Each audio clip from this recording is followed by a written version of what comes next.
Government Order of the Day number 1.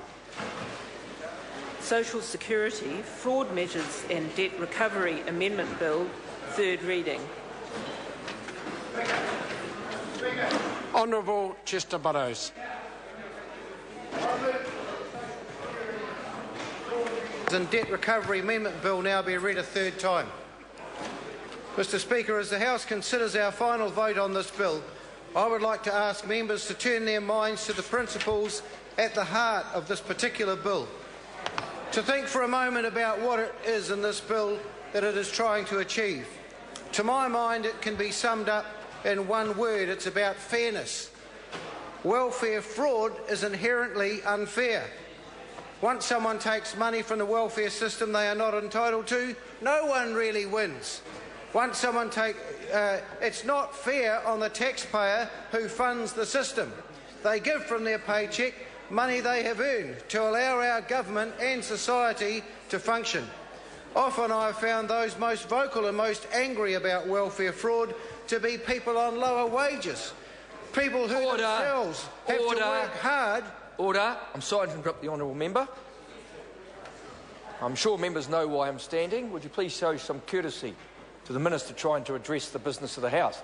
Call the honourable member Chester Burrows. Thank you, Mr Speaker. Often I have found those most vocal and most angry about welfare fraud to be people on lower wages, people who themselves have to work hard to make ends meet, but do so without resorting to ripping off the state.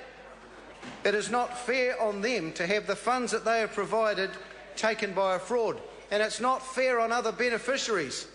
Over the last couple of years, we have just above 300,000 people on a benefit at any given time. In the year ended June 2013, only 906 were convicted of welfare fraud. So we're only talking about a small minority who seem to think that they can rip off the welfare system, yet those few allow some people to cast aspersions over all beneficiaries, an opportunity some people are unfortunately all too eager to take, and that's not fair. Mr Speaker, at an individual level, relationship welfare fraud, the type of fraud this bill's main measure is aimed at, is rife with unfairness. The irrefutable fact of this type of welfare fraud, unlike other kinds of fraud I can think of, is that it can only occur with two people as the perpetrators. The essence of the fraud is a beneficiary receiving a benefit that depends on them being single when they are actually in a relationship. If that partner was not there, the fraud could not occur.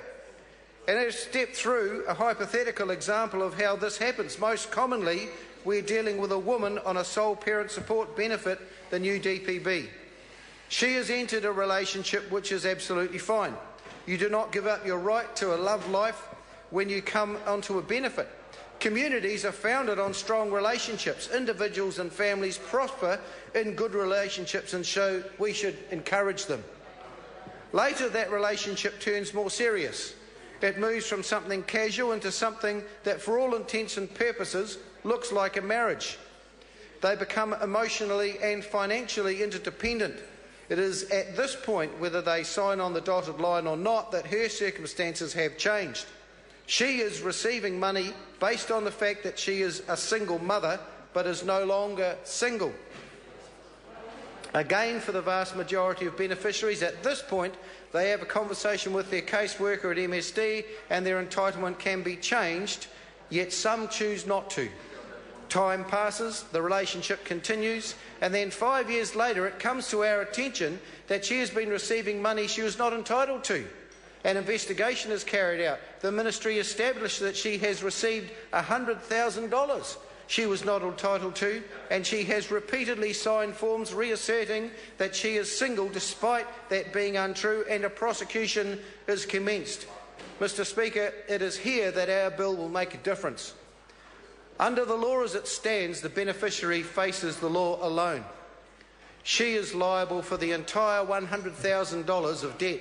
She alone faces criminal sanctions in the worst cases, including jail, and he walks away. That is the nub of the unfairness that this bill will address. He has spent 5 years living alongside her, participating in her fraud, a fraud that could not have occurred but for him, and he gets away scot-free. That's unfair, pure and simple. Unlike other examples of fraud that may be quoted, he has not simply benefited from the fraud, he has been inextricably a part of it. Mr. Speaker, under this bill, he will be held liable for his part in the fraud because that is fair. It's fair on the beneficiary who won't have to take the blame herself for the actions of two. And it's fair on the taxpayer who has been defrauded and will now see their money recovered faster. Mr. Speaker, to turn to another part of the bill, it is also worth remembering that welfare fraud is not fair on those who depend financially on the fraudster. That fraud forces us to make a choice, to require the repayment of that money, even if it will disadvantage those who are financially dependent on the beneficiary, or to let them get away with their fraud. This bill reaffirms and clarifies the position that all money taken from the taxpayer should be recovered. That recovery should be done sensitively and carefully to ensure no one is placed in undue hardship, but it should occur. Through the debate on these measures, both in this House and publicly, some have said or inferred that we should not recover debt at all in a multitude of situations.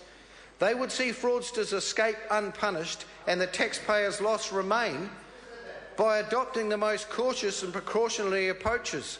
While I recognise that it is an opinion that they hold sincerely, it is not one this government subscribes to. Instead, we place our faith in the skill and professionalism of our welfare fraud investigators to work with those who owe money, to recover it quickly and appropriately. It is a stance that I believe is right, and I will quite happily and confidently place it before the people of New Zealand. So, Mr. Speaker, that is the essence of this bill, fairness. I invite those parties who intend to vote against the bill to consider that before casting their votes.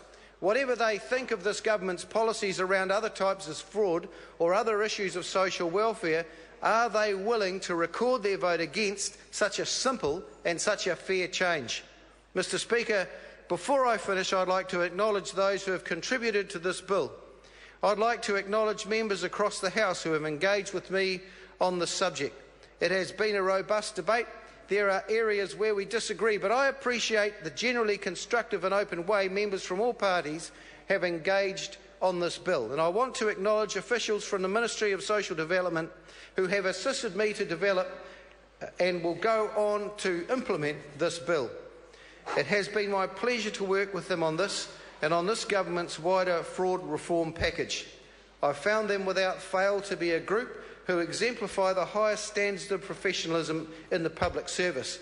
And so I want to record my thanks for their past and ongoing service. Mr. Speaker, this bill will put right a wrong and make our system a little bit fairer, and I commend it to the House. The question is that the motion be agreed to. Mr. Speaker. I call the honourable member Sue Moroni. Thank you, Mr. Speaker. Mr. Speaker, if this bill was all about fairness, then we would be talking about